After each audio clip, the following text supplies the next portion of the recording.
Hello' everyone, মোৰ অন্য এটা ৰেচিপিলৈ আপোনালোক সকলোকে মই পুনৰবাৰ স্বাগতম জনাইছোঁ। আজি মই ৰেচিপিত লৈ আহিছোঁ বেবী কৰ্ণ মঞ্চুৰিয়ান। আহকচোন মই কেনেধৰণে বনাইছোঁ চাওক, আৰু যদি ভাল পায় লাইক কৰিব আৰু কমেণ্ট কৰি জনাব।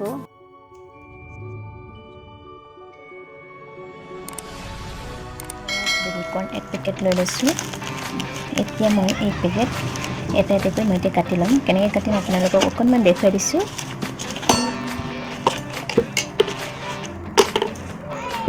এইটো এনেকৈ লৈছোঁ, মই ইয়াৰ আগটো কাটি দিছোঁ অকণমান, আৰু ইয়াৰ পাছৰটো ইয়াৰ দুটা ছাইড কাটি ল'লোঁ মই। তাৰপাছত মই এনেকৈ কৰি 4 টুকুৰা কৰি দিম। ইয়াত মাজে মাজে ফালি দিম। ৰ'ব, মই দেখুৱাইছোঁ নহয় আপোনালোকক। মই পিচটো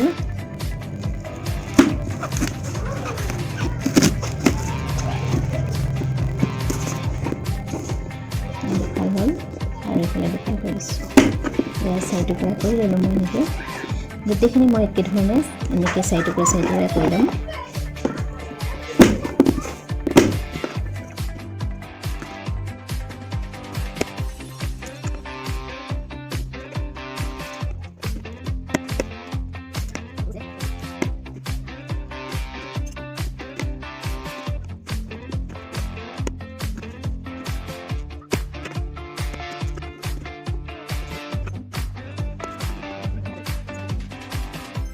এইখিনি মই ভালকৈ এতিয়া ধুই লৈছোঁ। মই পানী 1 গিলাচ দি দিছোঁ, তাৰপাছত নিমখ অকণমান দিছোঁ।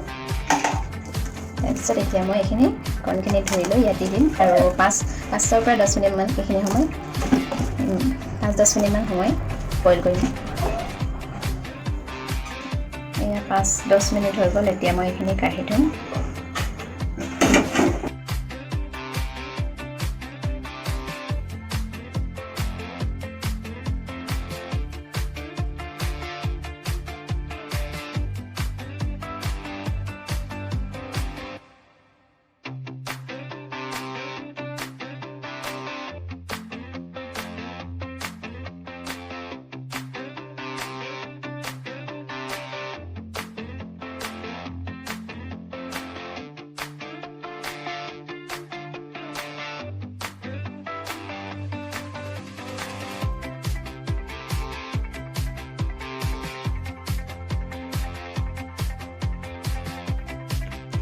মই এতিয়া বাতি এটাত বেলেগকৈ এইখিনি লৈ লৈছোঁ, আৰু ইয়াত মই এতিয়া ময়দা 1 কাপ মিক্স কৰিম, আৰু কৰ্ণফ্ল'ৰ মিক্স কৰিব পাৰে আপোনালোকে। মোৰ ওচৰত নাছিল, সেয়ে মই অনলি ময়দা দিছোঁ।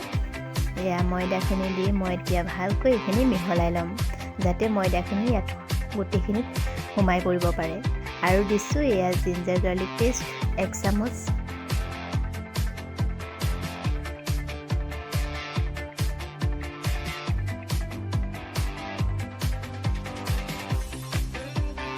এতিয়া মই পানী অকণ দি এইখিনি ভালকৈ মিহলাই ল'ম। এয়া নিমখ অকণমান দি দিছোঁ। তাৰপিছত মই আৰু এইখিনি মিক্স কৰি লৈছোঁ।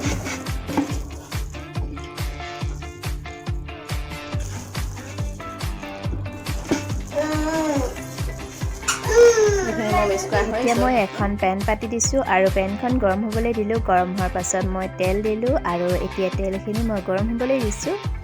তাৰপাছত এয়া তেলখিনি গৰম হৈ গ'ল, আৰু এতিয়া মই মিহলাই থোৱা কৰ্ণখিনি ইয়াত দি দিছোঁ এপিচ কৰি।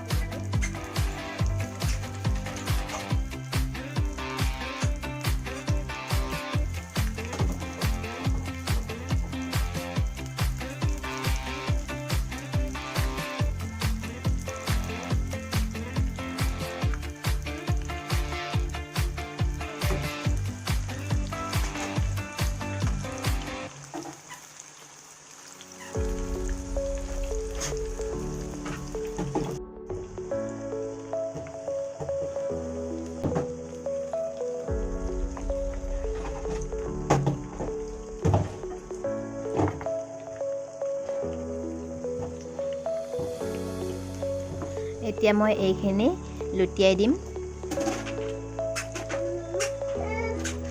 আপোনালোকে এনেধৰণে বনাই খাই পাইছেনে আৰু যদি বনাই খাই পাইছে কমেণ্ট কৰি জনাব আৰু সঁচাকৈ বহুত ভাল লাগে এনেদৰে বনাই খাই সৰু ল'ৰা ছোৱালীকো আপোনালোকে এনেদৰে বনাই খুৱাব পাৰে আৰু ডাঙৰ মানুহেও খাব পাৰে সকলোৰে কাৰণে হেলদি আৰু টেষ্টি ৰেচিপি হয়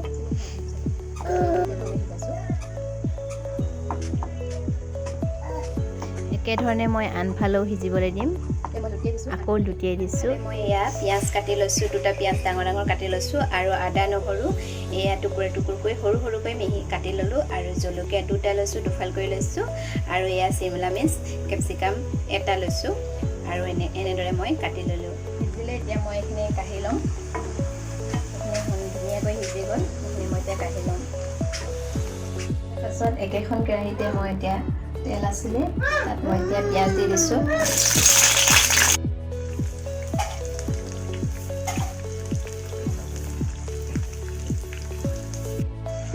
পিঁয়াজ দিলোঁ তাৰপিছত এতিয়া আদা নহৰুখিনি দি দিছোঁ আৰু জলকীয়া দুটা দি দিছোঁ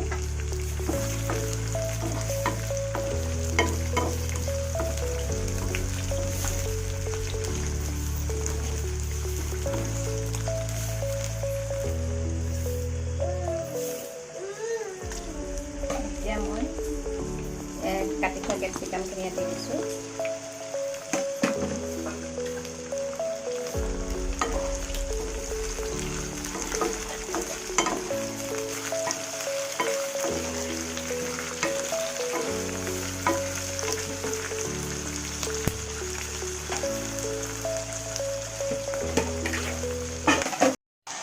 এতিয়া মই ইয়াত হালধি অকণমান দিছোঁ আৰু চিলি পাউডাৰ অকণমান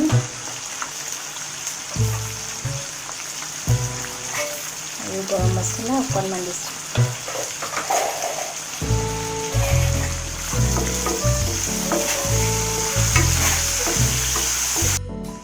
নিমখ দি দিছোঁ সোৱাদ অনুসৰি নিমখ দিলোঁ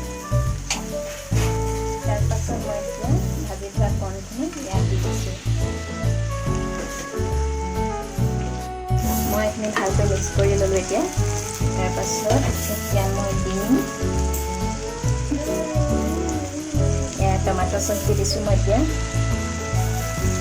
আৰু দিছোঁ গ্ৰীণ চিলি চচ অকণমান আধা চামুচমান দিছোঁ গ্ৰীণ চিলি চচ দিছোঁ আৰু চয়া চচ এক চামুচ দিছোঁ তাৰপিছত মই এতিয়া লৰাই লৈছোঁ অলপ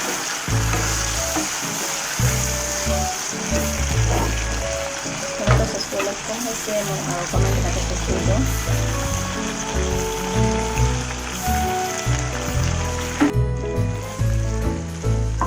এয়া হৈ গ'ল এতিয়া মই ভালকৈ মিক্স কৰি ল'লোঁ গোটেইখিনি তাৰপিছত এতিয়া মই এইখিনি অলপ সময় ৰাখি থ'ম আৰু তাৰপাছত মই নমাই দিম এয়া মঞ্চুৰিয়ান ৰেডি হৈ গ'ল